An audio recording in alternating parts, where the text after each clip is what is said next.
Narito ang iyong lingguhang horoscope para sa Sagittarius para sa araw ng February 8 hanggang February 14. Sa pagsisimula ng linggo sa February 8, mararamdaman mo ang isang napakalakas na udyok na lumabas sa iyong nakasanayang gawain at tumuklas ng mga bagong abot-tanaw na magbibigay ng sariwang perspektibo sa iyong buhay.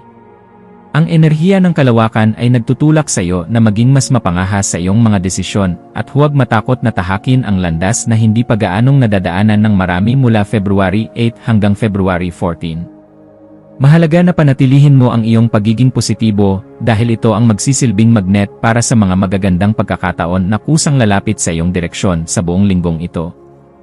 Ang iyong likas na katangian bilang isang manlalakbay ng katotohanan ay lalong magiging nagniningning kaya samantalahin ang bawat sandali upang mapalawak ang iyong karunungan at karanasan. Pagdating sa aspeto ng iyong karera, ang linggong ito ay magdadala ng mga usapin tungkol sa mga pangmatagalang layunin na nangangailangan ng iyong mabilis na pag-isip at matalas na pananalita. Mapapansin ng iyong mga kasamahan ang iyong kakayahan na makita ang mas malawak na larawan sa gitna ng mga komplikadong problema bago pa man sumapit ang February 14 sa kalendaryo. Huwag mag-atubiling ibahagi ang iyong mga makabagong ideya dahil ito ang magiging susi upang makakuha ka ng suporta mula sa mga taong may mataas na katungkulan sa iyong pinagtatrabahuhan. Ang iyong dedikasyon mula February 8 hanggang February 14 ay magbubunga ng isang magandang reputasyon na magsisilbing puhunan mo para sa mga susunod na promosyon o proyekto. Sa usaping pananalapi, ang linggong ito ay panahon ng pagpaplano at pag-iwas sa mga biglaang gastusin na maaaring makasira sa iyong inihandang budget para sa buong buwan. Maaaring may mga tukso na mamuhunan sa mga bagay na magbibigay lamang ng panandaliang saya, kaya kailangan mo ng matinding disiplina sa sarili mula February 8 hanggang February 14.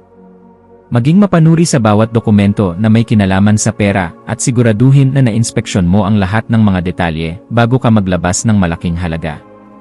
Ang pagtitipid sa mga maliliit na bagay ay magbibigay sa iyo ng sapat na seguridad upang matustusan ang iyong mga pangarap na paglalakbay o edukasyon sa hinaharap.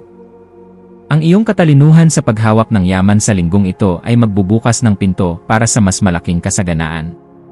Ang iyong buhay pag-ibig ay magiging puno ng saya at pakikipagsapalaran lalo na sa pagdiriwap ng February 14 na magdadala ng mga romantikong sandali sa iyong puso. Para sa mga nasa isang relasyon, ito ang tamang oras upang gumawa ng isang aktibidad na pareho ninyong hindi pa nasusubukan upang muling maging kapanapanabik ang inyong pagsasama. Ang tapat na pakikipag-usap tungkol sa inyong mga pangarap bilang magkapareha ay magpapatibay sa inyong ugnayan mula February 8 hanggang February 14.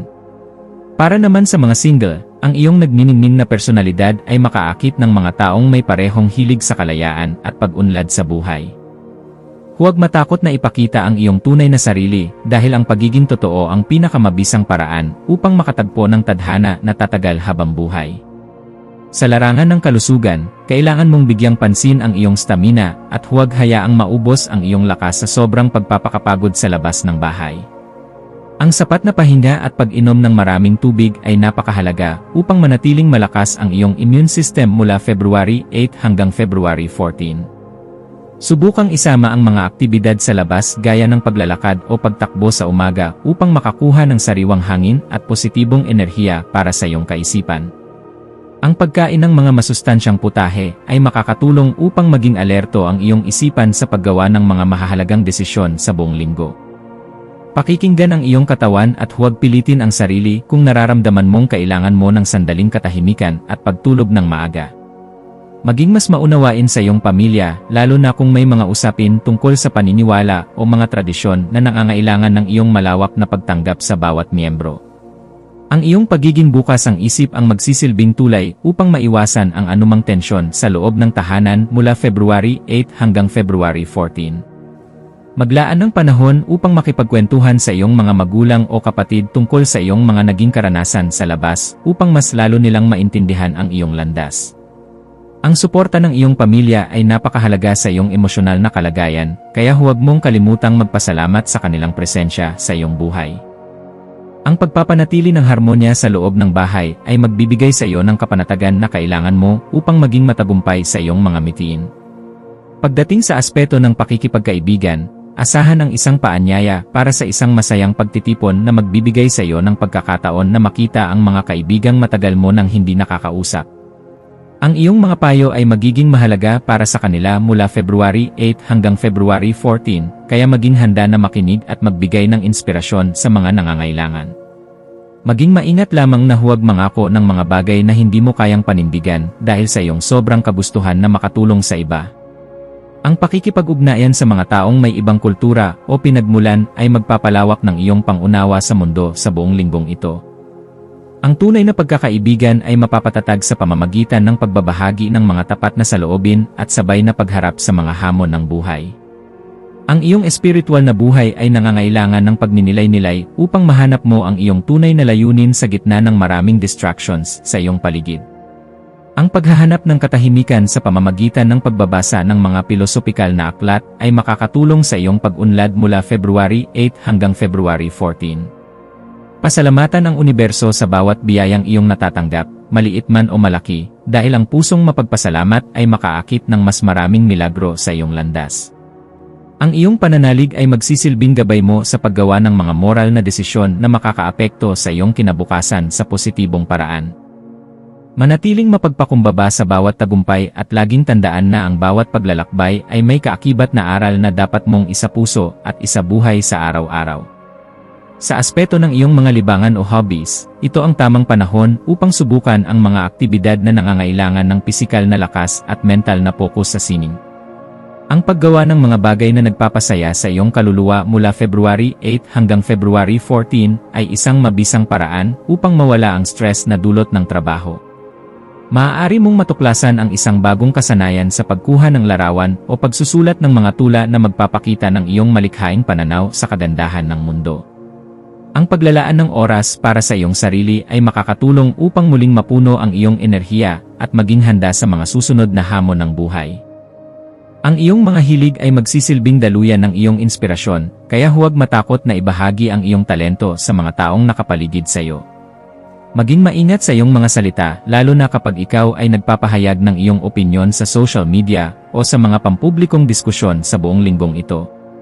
Ang iyong integridad ay masusubok sa kung paano mo ipagtatanggol ang katotohanan nang hindi nakakasakit ng damdamin ng ibang tao mula February 8 hanggang February 14. Isiping mabuti ang bawat bibitawang pahayag upang maiwasan ang mga hindi pagkakaunawaan na maaaring makasira sa iyong reputasyon bilang isang matalinong individual.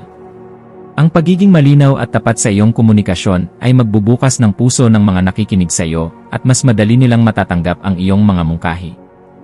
Ang iyong karunungan sa pakikipagtalastasan ay magiging iyong alas upang makamit ang mga bagay na matagal mo nang inaasam sa iyong karera.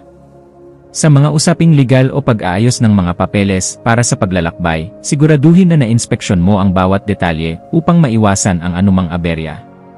Ang pagiging mabusisi sa bawat dokumento mula February 8 hanggang February 14 ay magliligtas sa iyo mula sa mga delays na maaaring makasira sa iyong mga nakaplano ng schedules.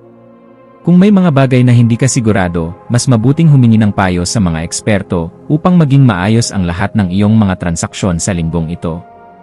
Ang pag-iingat sa iyong pangalan at mga dokumento ay dapat maging prioridad mo ngayon upang mapanatili ang iyong seguridad at kapanatagan sa iyong mga lakad.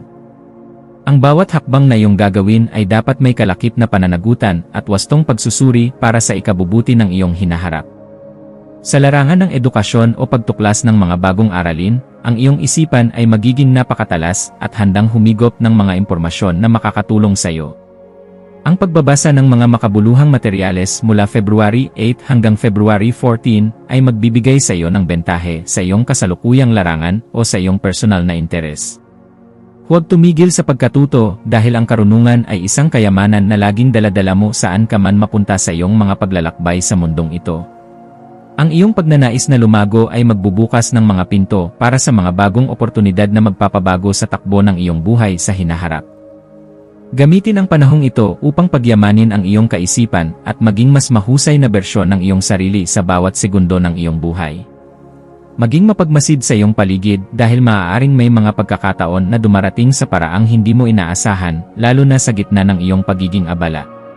Ang iyong intuition ay magiging gabay mo sa pagtukoy kung aling landas ang dapat mong tahakin mula February 8 hanggang February 14 sa iyong mga plano. Huwag hayaang ang inday ng paligid ay malunod ang boses ng iyong puso na laging naghahangad ng kalayaan at katotohanan sa bawat sitwasyon.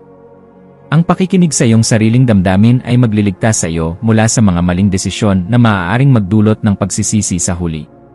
Manatiling alerto at magtiwala na ang universo ay laging nakasuporta sa iyong mga mabubuting hangarin para sa iyong sarili at para sa kapwa. Sa pagtatapos ng linggong ito, mararamdaman mo ang isang malalim na kasiyahan dahil sa mga bagong karanasang iyong nakamit at sa mga aral na iyong natutunan. Ang bawat hakbang na iyong ginawa mula February 8 hanggang February 14 ay magsisilbing inspirasyon sa iyo na lalong maging matapang sa pagharap sa mga susunod na hamon. Maglaan ng oras upang ipagdiwang ang iyong mga tagumpay, maliit man o malaki, kasama ang mga taong tunay na nagmamahal at naniniwala sa iyong kakayahan. Handa ka na ngayon na harapin ang susunod na kabanata ng iyong buhay ng may bagong sigla at matatag na puso para sa mga darating pang pakikipagsapalaran. Ang iyong landas ay nagniningning dahil ikaw ay matapang na hinaharap ang iyong tadhana ng may ngiti at walang hanggang pag-asa. Ang bawat karanasan mo sa buhay ay may malalim na kabuluhan basta't mananatili kang tapat sa iyong mga mithiin at hindi nakakalimot na maging mapagkumbaba. Patuloy na maging liwanag sa iba sa pamamagitan ng iyong mga kwento at asahan na ang universo ay magbabalik sa iyo ng lahat ng kabutihang iyong ipinamahagi. Ang iyong kinabukasan ay punong-puno ng pag-asa basta't marunong kang magpahalaga sa bawat sandali na ibinibigay sa iyo ng tadhana sa iyong paglalakbay. Manatiling positibo at laging isipin na ang bawat pagsubok ay isang pagkakataon upang maging mas malakas at mas matalino kaysa sa iyong nakaraan. Ikaw ay sadyang pinagpala at ang iyong enerhiya ay sapat na upang baguhin ang iyong kapalaran ayon sa iyong mga pinakamatatayog na pangarap sa buhay. Ang maswerteng numero para sa iyo sa buong linggong ito ay 3 na sumisimbolo sa paglago at ekspansyon, habang ang kulay na lila ay magbibigay sa iyo ng karagdagang karunungan at proteksyon sa lahat ng iyong gagawin mula simula hanggang sa katapusan ng linggo.